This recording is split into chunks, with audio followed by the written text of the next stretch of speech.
प्रथम विश्व युद्ध की शुरुआत हो चुकी थी नहीं, 1914 में क्या हो गया था, प्रथम विश्व युद्ध की शुरुआत हो चुकी थी जो 1900 कब तक चली थी, 18 तक चली थी। आपको पता है। और जबकि रूस में जो क्रांति हुई है वो क्रांति कब हुई है, 1917 में हुई है। ये जो एरिया आप देख रहे हैं वर्ल्ड मैप का ये एरिया है और इस एरिया में आप देख रहे हैं ये सारा एरिया रूस का एरिया है ना।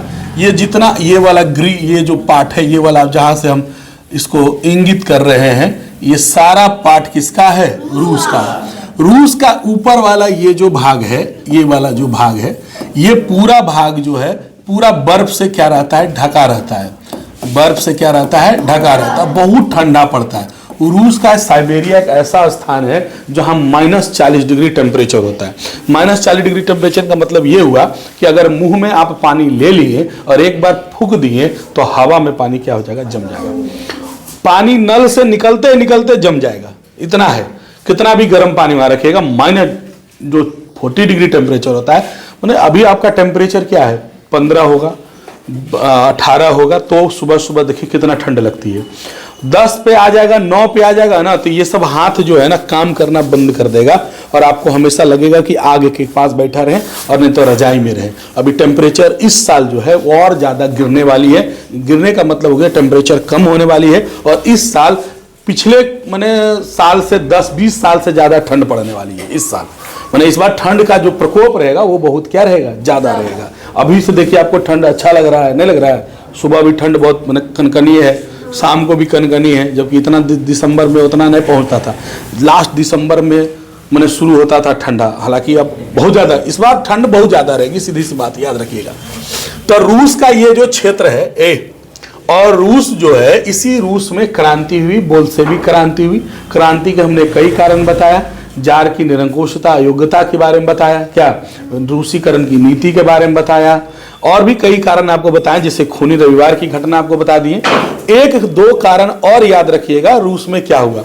हम पहले चर्चा किए कि पहले हुआ था रूस में जो हुआ ये 1914 से 18 से बीच में प्रथम विश्व युद्ध हुआ, जबकि 1917 में क्या हुआ, क्रांति हुआ।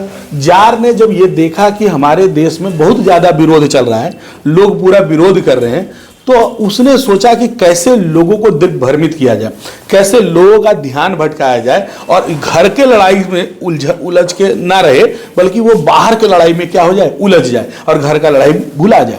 उसने रूस के ने क्या किया, अपने आप को प्रथम विश्व युद्ध में शामिल करवा लिया कि भैया हम भी लड़ेंगे प्रथम विश्व युद्ध में, और मित्र राष्ट्रों की ओर से क्या हो गया, शामिल हो गया।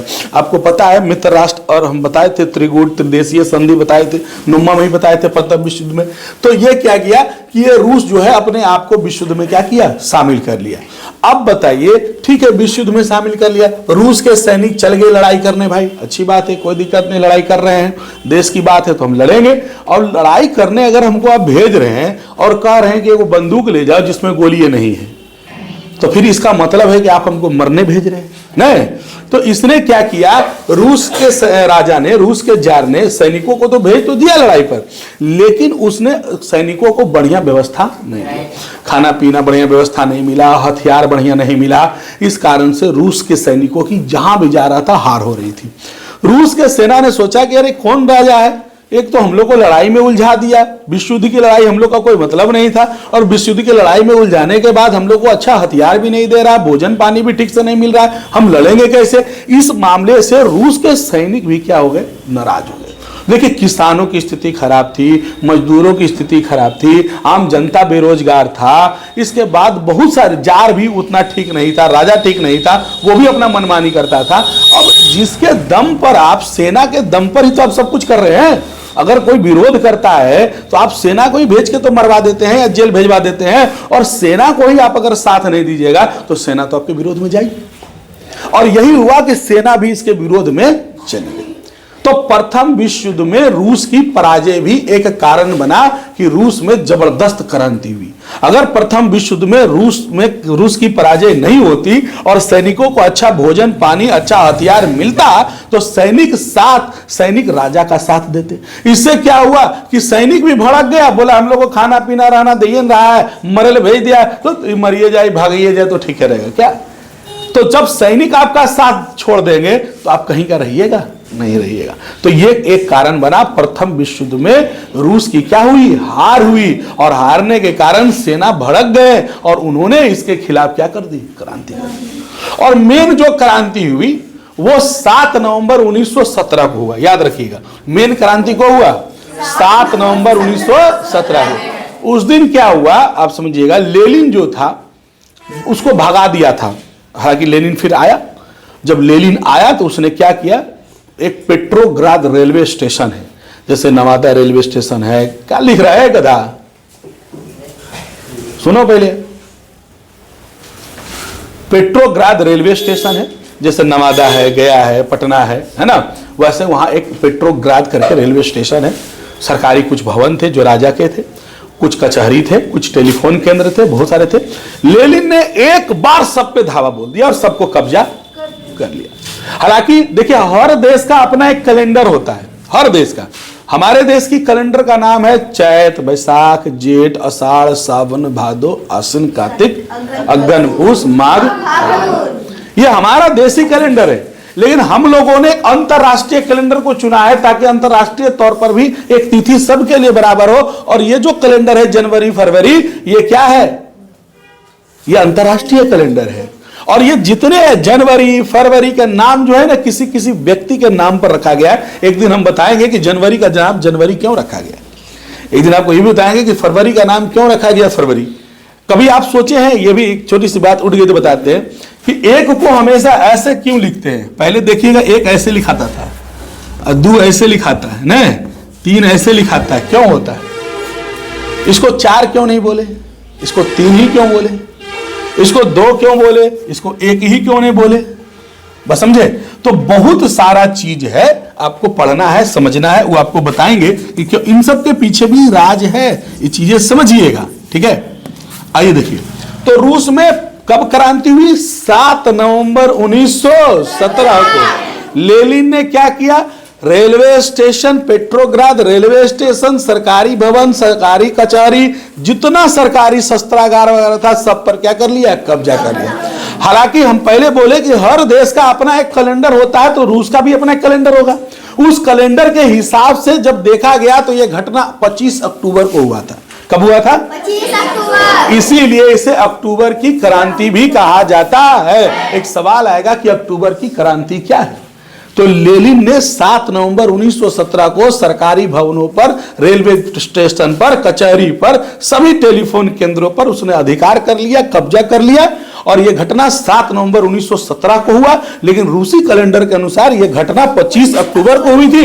इसीलिए इस घटना को अक्टूबर की क्रांति भी कहते। बात समझ में आ गया। अब रूस आजाद हो गया राजा से। उसने, लेनिन ने क्या किया, समाजवाद लागू कर दिया। लेकिन आपको पहले बताएं कि समाजवाद लागू तो हो गया, लेकिन समाजवाद का मतलब सब बराबर है।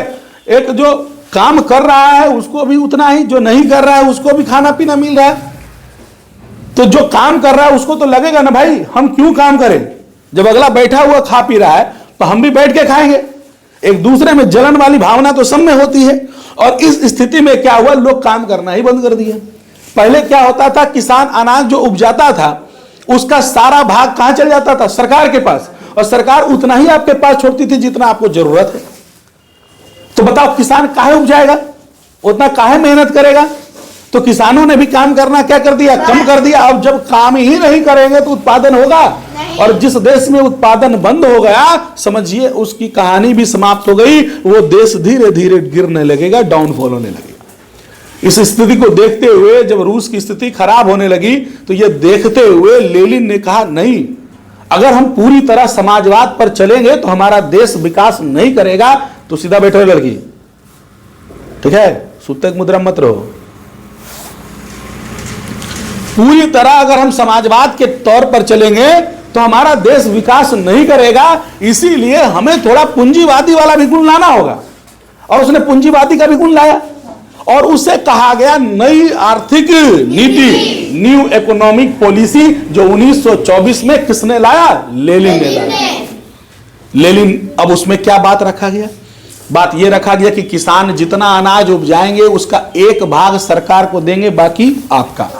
अब तो किसान को लगा भाई ठीक है, अब उपजाएंगे, हमारे पास ज्यादा रहेगा। 30 से कम मजदूर का कोई भी उद्योग धंधा है तो आप प्राइवेट तौर पर चला सकते हैं, उसकी इनकम आप रख सकते हैं, सरकार को थोड़ा टैक्स दे दीजिएगा, ठीक है भाई। बैंक पहले नहीं था रूस में, बैंक खोलने की अनुमति दे दी गई, बीमा चलाने की अनुमति दे दी गई, ऐसे कई चीज की अनुमति जब दी तो रूस का फिर ग्राफ ऊपर उठना शुरू हुआ। क्रांति तो हुई, समाजवादी देश बना, साथ में एक नई आर्थिक नीति भी आई, लेकिन इससे एक प्रभाव भी पड़ा।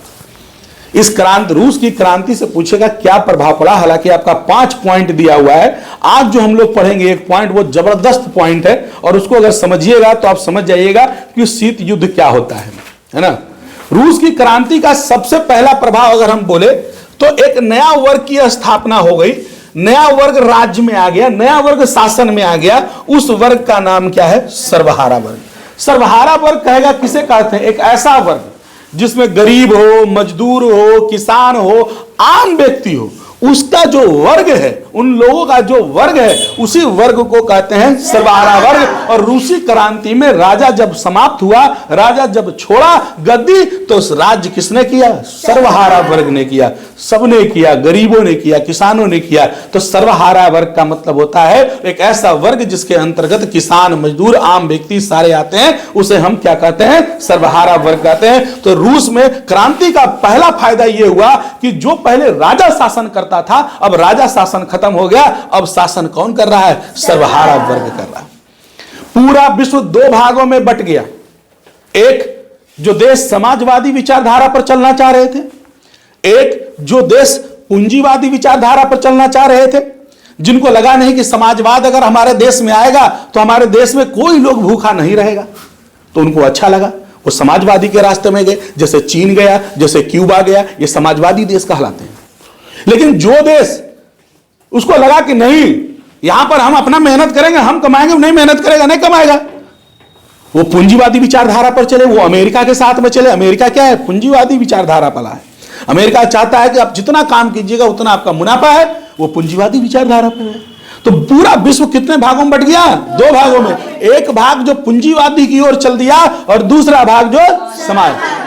अब ये बताइए कि बड़राजी में 20 उद्योगपति हैं और 500 मजदूर हैं, या 5000 मजदूर हैं और 20 उद्योगपति पूरा एकदम मालो माल है, क्या वो कभी चाहेंगे कि वो जो 5000 मजदूर हैं उनका पार्टनर बन जाए?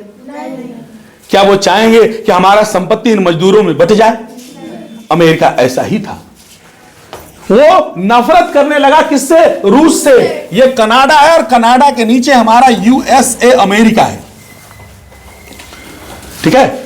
तो यहां और यहां के बीच की दूरी आप जब देख रहे हैं तो बहुत ज्यादा दूरी है। और ये जितना आप ये वाला पार्ट देख रहे हैं ब्लू ब्लू, ये क्या है? पानी है। ये देखिए अटलांटिक ओशियन है, ये देखिए आपको इंडियन ओशियन है, हिंद महासागर है, अटलांटिक महासागर है, ये प्रशांत महासागर है, पैसिफिक ओशियन है। ये सारा महासागर है ना? देख रहे हैं ना, जितना ब्लू दिख रहा है ये सब पानी है। क्या है? पानी है, महासागर है।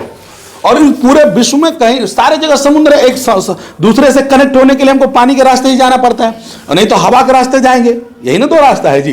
तो पानी के रास्ते आप ये देखिएगा, ये जो भाग है हमारा देश कौन है? रसिया, जिसे हम रूस कहते हैं। और ये भाग कौन है? कौन है? अमेरिका, जिसे यूएसए कहते हैं। अब बताइए कि अगर रूस पूरी तरह समाजवादी पर चल रहा है तो अमेरिका उससे खुश थोड़ी रहेगा। अमेरिका उससे क्या था? नाराज था। अब नाराज था तो क्या हुआ ये देखिए। अब देखिए अमेरिका और रूस में एक लड़ाई शुरू हुई इन दोनों में। इस लड़ाई का नाम रखा गया शीत युद्ध। क्या लड़ाई का नाम रखा गया? एक टॉपिक है इसमें आपका कि शीत युद्ध की शुरुआत हुई। अब यह शीत युद्ध क्या होता है इसको बढ़िया समझिएगा तो मजा आ जाएगा आपको। शीत युद्ध क्या होता है? शीत युद्ध मतलब बातों का युद्ध। शीत युद्ध मतलब हम तुमसे डायरेक्ट नहीं लड़ेंगे। शीत युद्ध में, इस लड़ाई में, अमेरिका और रूस की लड़ाई में लड़ ये दोनों रहा है, टेंशन ये दोनों को है, लेकिन पिसाया भारत, पिसाया श्रीलंका, पिसाया चाइना, पिसाया आपका नेपाल, ये सब देश पिसा गया। ईरान पिसा गया, इराक पिसा गया। उसमें लड़ाई किन दोनों देशों में हुई? अमेरिका और रूस में, लेकिन पिसाया कई और देश। सामने से एक दूसरे पर किसी ने गोली नहीं चलाई, लेकिन गोली ऐसा चला कि भारत के लोग मर गए, गोली ऐसा चला कि नेपाल के लोग मरे, गोली ऐसा चला कि ईरान के लोग मरे, गोली ऐसा चला कि नेपाल के लोग मरे, श्रीलंका के लोग मरे। ये कैसे हुआ, ये चीज देखिएगा, है ना। आप सबको पता है कि ये हमारा देश भारत है, क्या यहाँ ये क्या है, भारत है। इसको जरा पतला करते हैं। ये हमारा नक्शा किसका है, भारत का है ना, भारत का ये, ठीक है। और भारत के बगल में एक छोटा सा देश है जिसका नाम क्या है, श्रीलंका। अब देखो किसी भी लड़ाई, अब ये अमेरिका जो है रूस को देखना नहीं चाहता है, उसको चाहता है कि हम बर्बाद कर दें, उसको चाहता है कि हम इसको तोड़ दें। और तोड़ा भी अमेरिका को, रूस को तोड़ा। पहले सोवियत संघ रूस कहलाता था, और उसका कई भाग को अमेरिका ने क्या किया, तोड़ दिया। उसका अगल बगल को भड़का दिया, जो छोटा छोटा देश था ना उसको भड़का दिया, बोले तुम साथे रहेगा ना, तुमको हम ही मदद करेंगे, मदद करेंगे, हटाओ। काहे कि इसको कमजोर कर दे, अगर ये मजबूत हो जाएगा तो कल हम पर हावी हो जाएगा। इसीलिए अमेरिका ने रूस को तोड़ने की बहुत साजिश की और बर्बाद करने की भी बहुत साजिश की। अब उसके लिए देखिए, अगर वो लड़ाई करने जाएगा तो अगर वो लड़ाई जाएगा तो इस रास्ते से जाएगा तो जा नहीं पाएगा, क्योंकि ऊपरे में उसको यहाँ पर देखो, यहां से जाएगा, मान लीजिए तो पानी के रास्ते जाएगा, इस तो पानी का रास्ता है, और यहां जाएगा तो इसको क्या मिल जाएगा, बर्फ। तो आगे बढ़ेगा तो लड़ाई होगी, पर दिक्कत हो जाएगा नहीं। इसलिए अच्छा, इस रास्ते से अगर देखो रूस कहां है, यहां, अमेरिका कहां है, यहां। अब इसको जाने के लिए इस रास्ते का इस्तेमाल करना होगा, और इस रास्ते का इस्तेमाल करते हुए आप देखिएगा, घूम के अगर पड़ी जाना पड़ेगा तब रसिया पहुंचेगा। कितना लंबा दूरी है। अब तुम्हारा दुश्मन अमेरिका में, तुम्हारा दुश्मन पटना में बैठा हो और तुमको रोज जाकर उसको मारना हो तो मार पाओगे?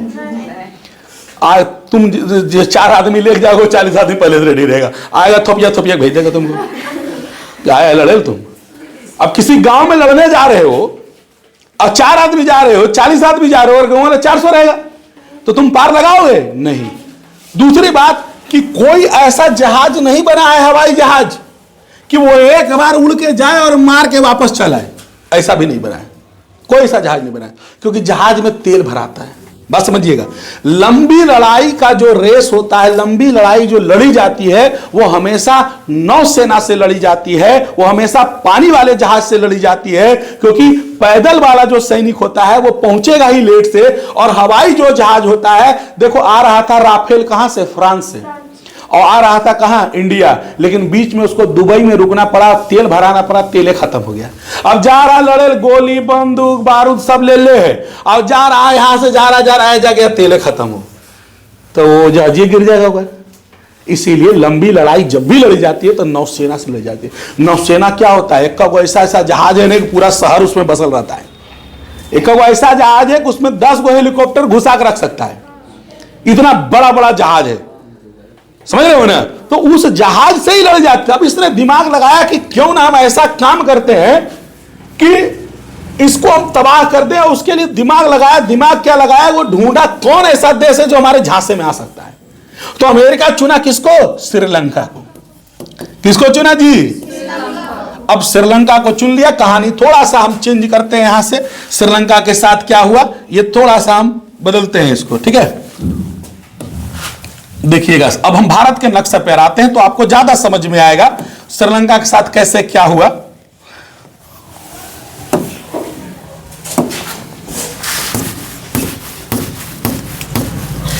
श्रीलंका हमारा पड़ोसी देश है, क्या सबको मालूम है। और श्रीलंका में सबसे ज्यादा किसी जाति के लोग रहते हैं, तो आपको पता है किसके लोग रहते हैं, सिंहली जाति। किसके रहते हैं भैया, सिंहली जाति का नाम है, सिंहली धर्म का भी नाम है। वहां सबसे ज्यादा बौद्ध धर्म को माना जाता है श्रीलंका में। और ये देखिए हमारा क्या है, श्रीलंका है। और ये श्रीलंका बीच में पानी है, बीच में क्या है, पानी है। बात समझ में आ रहा है, किसी को दिक्कत है?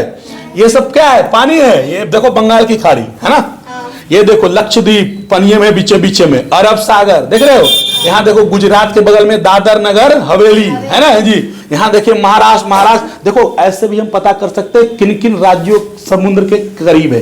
तो एक देखिए केरल, ये समुद्र के करीब है। तमिलनाडु, चेन्नई, आंध्रा और क्या भुवनेश्वर, उड़ीसा, छत्तीसगढ़ समुद्र के करीब नहीं है। राजस्थान उधर तो पाकिस्तान वाला भाग हो गया। ये जितना ब्लू वाला पार्ट देख रहे हो, इसके बगल में जो भी राज्य है, इसका मतलब वो समुद्र से क्या है, टच किए हुए।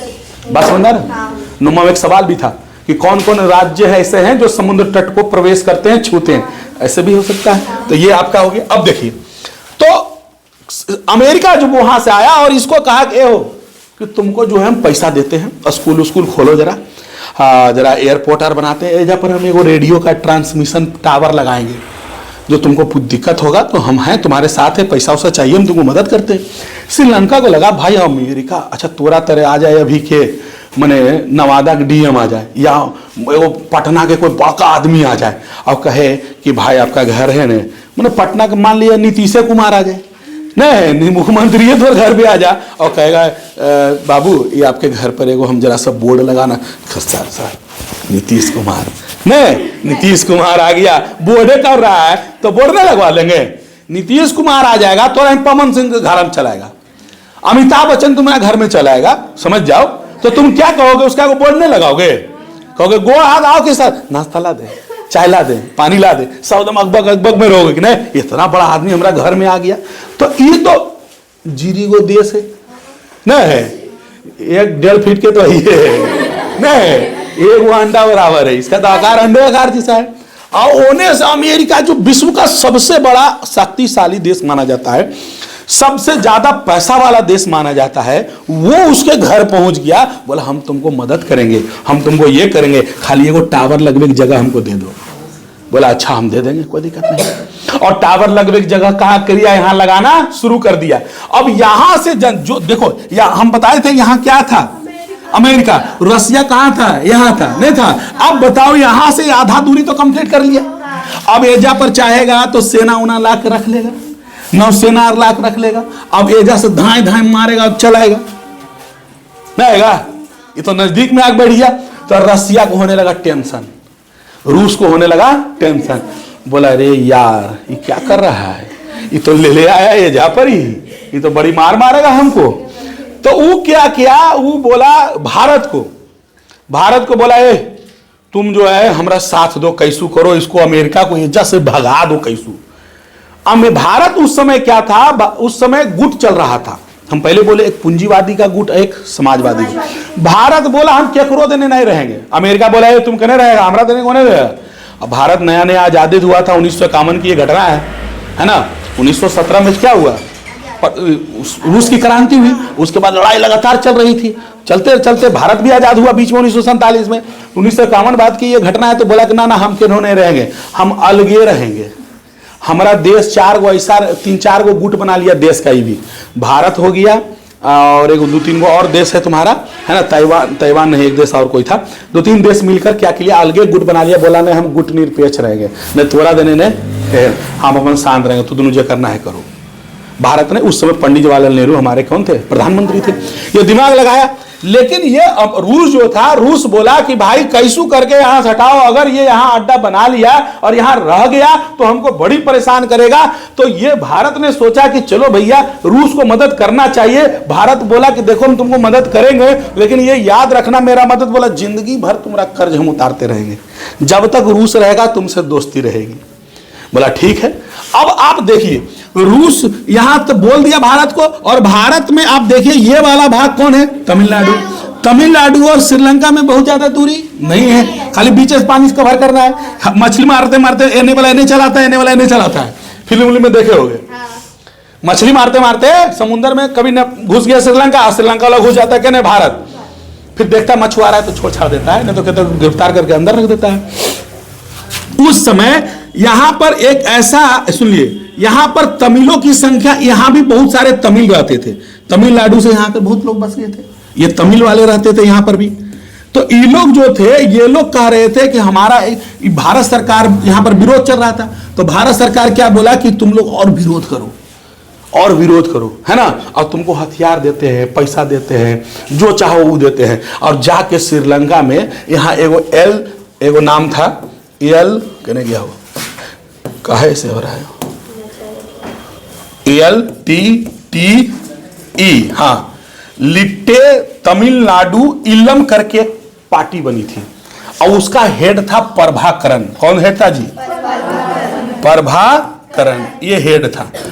प्रभाकरण चाहता था कि मतलब वो अलग देश चाहता था, मैंने विरोध करता था, तमिलनाडु में का आदमी था और यहाँ रहता था, और श्रीलंका में वो क्या करता था, विरोध करता था कुछ मामलों में। और तमिलनाडु का ये आदमी सोचो यहाँ आकर प्रभाकरण इतना बड़ा विरोधी बन गया कि इसका अपना नौसेना अड्डा था, हवाई जहाज था, सब कुछ था।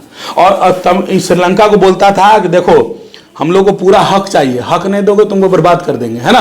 और भारत सरकार ने इस मामले को समझ लिया और लिट्टे, इसको बोलते हैं लिट्टे, और लिट्टे को पूरा क्या कर दिया, समर्थन कर दिया। और समर्थन जब कर दिया तो लिट्टे ने आके जिन्हें जाए उन्हें बम बारूद चले चले, और आधा से ज्यादा क्या किया, श्रीलंका को कब्जा में कर लिया, है ना। श्रीलंका हो गया परेशान, बोला भाई ऐसा क्या हो रहा है मेरे देश में, रोज लड़ाई झगड़ा चल रहा है, रोज चल रहा है। तो ये समझ गया कि वो भारत का ये सब काम है, भारत सब करवा रहा है। श्रीलंका गया किसके पास, भारत के पास। बोला ये सर ऐसे काहे करवा रहे हैं, बोला तुम काहे रखवाया अमेरिका को। तो बोला आप मना कीजिए अमेरिका को। हम मना करेंगे तो अपन देश हम रख ले, हम तरह मना करेंगे, तुम हटाओ इसको, नहीं हटेगा तो ऐसी होगा, रोज बम पटकाएगा तुम्हारा। हाँ ने आदमी भेज दिया ने, रोज बम पटका रहा है, रोज हो रहा है पूरा।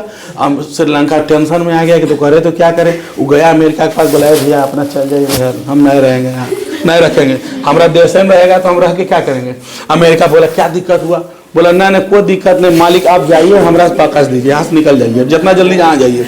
अब बेचारा ये अपना हल्फा सल्फा समेटा और चल दिया कहाँ, अमेरिका चल दिया। अब यहां से भारत सरकार ने क्या किया, लिट्टे को खत्म भी करवा दिया, प्रभाकरण को मरवा भी दिया। अब सोचो लड़ाई किस देश में, रूस और अमेरिका। परेशान कौन हुआ, भारत। परेशान कौन हुआ, मरा कहां का आदमी का, बांग्लादेश का। नहीं मरा, परेशान हुआ नहीं हुआ। अब सोचिए इतना जब हुआ, इसीलिए रूस आज भी हमारे साथ है, आज भी हमसे दोस्ती निभाता है। ये और सुनिएगा, इतना जब हुआ तो अमेरिका जब वापस चला गया तो अमेरिका कहा अच्छा तुमको ठीक है किया है भारत हो, तुमको हम देखिए लेंगे, टेंशन मत लो। अमेरिका अब दिमाग लगाया किस पर, नेपाल पर। किस पर लगाया, नेपाल पर। क्योंकि अमेरिका को भगाने में दो देशों का हाथ था, एक चीन और दूसरा भारत। चीन भी रूस को साथ दिया था, चीन भी किसका साथ दिया था, रूस को। और इन्हें साथ कौन दिया था, भारत। तो अमेरिका था बोसाल, बोला वो तू तो समाजवादी देश नहीं चीन रहे, तो हम देखिए लेंगे। और उसने दिमाग लगाया कहाँ खोजे तो खोज लिया किसको, नेपाल। बोला नेपाल में रहेंगे ना तो पहले तो एक रोज बदला लेंगे, बड़ी फुचफुचाया ही, और एक रोज भारत से बदला लेंगे क्योंकि यह तो भगवाया हमको यहाँ से, और चीन को भी मारेंगे, और ये जा रहेंगे तो घुस के किसको मार देंगे, रूस को ही मारेंगे। देखो लड़ाई दो देशों में पिसा दूसरा देश रहा है। इस ऐसे युद्ध को कहते हैं शीत युद्ध, कोल्ड वार। और 4 दशक 40 साल चला ऐसा लड़ाई, समझ रहा है। अब जब चीन नेपाल जब घुसा तो नेपाल में ही पूरा दिया एयरपोर्ट बने, बोला कि तुम लोग जो है ना तुमको देते हैं स्कूल खोलवा। बोला हाँ खोलवाइए, स्कूल खुलवा दिया। बोला तुम लोग का आँख खराब रहता है ना, तो हम आँख का मैंने डॉक्टर खूब, अमेरिका इतना डॉक्टर भेजा आँख का डॉक्टर वहाँ कि आज भी नेपाल में आँख का बहुत बढ़िया डॉक्टर माना जाता है।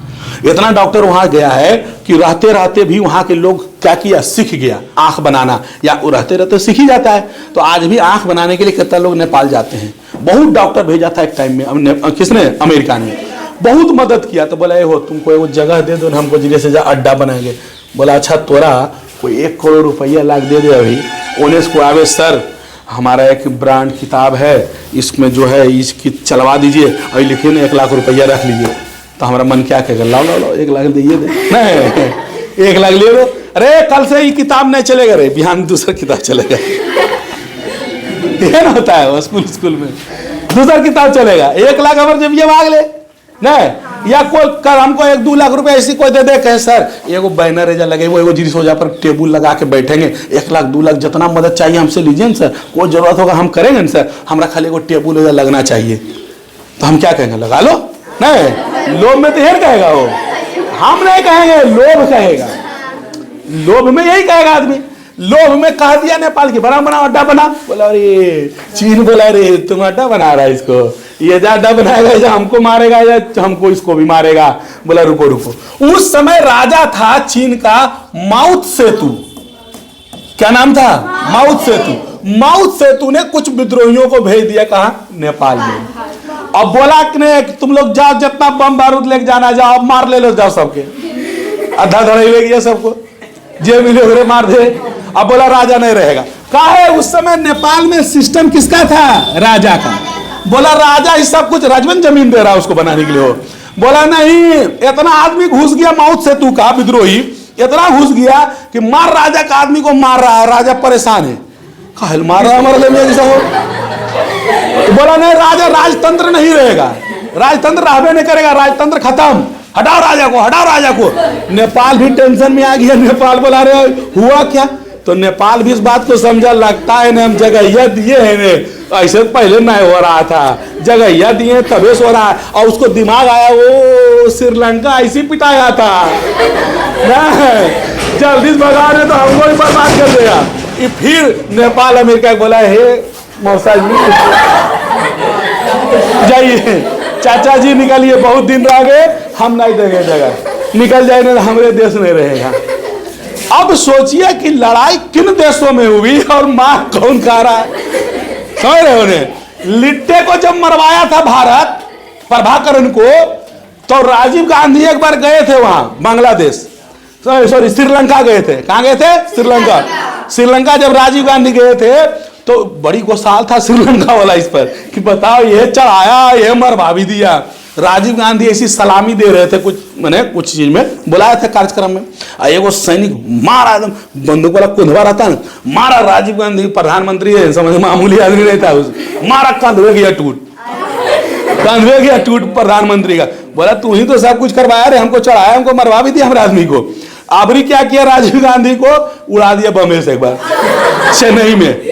गुस्सा आता है सब पूरा एकदम, है ना। अभियो लड़ाई चलता है तमिल वाला में और श्रीलंका वाला में, अभियो लड़ाई चलता है, देखना नहीं चाहता। श्रीलंका खिलाड़ी आता है नहीं तो विरोध विरोध करता है। मामला बहुत शांत हो गया है, चीजें बदल गई है। तो ऐसे युद्ध को हम कहते हैं शीत युद्ध। और ये लड़ाई अमेरिका और किसमें हुई? रूस में। मार खाया नेपाल, मार खाया श्रीलंका, भारत का आदमी प्रधानमंत्री मार खा गया, बम से उड़ा दिया। आई दोनों डायरेक्ट अपने अपने गोली नहीं चलाया। अब बीच जे इसके साथ गया, ये थुड़ा गया, आने देने गया, वो थुराया, इसको ये थुराया, उसको वो थुराया, यह चलते रहा। यह है आपका शीत युद्ध। और रूस की क्रांति का सबसे बड़ा प्रभाव यही पड़ा कि रूस में, पूरे विश्व में शीत युद्ध की शुरुआत हो गई। एक दूसरों के बीच में शस्त्रों की होड़ हो गई, लोग एक दूसरों को बर्बाद करने के लिए काफी प्लानिंग करने लगे। और आज भी देखो लड़ाई झगड़ा चलिए रहा है। तो यह था आपका शीत युद्ध। बस अब आपको खाली लिखाना है आंसर क्वेश्चन।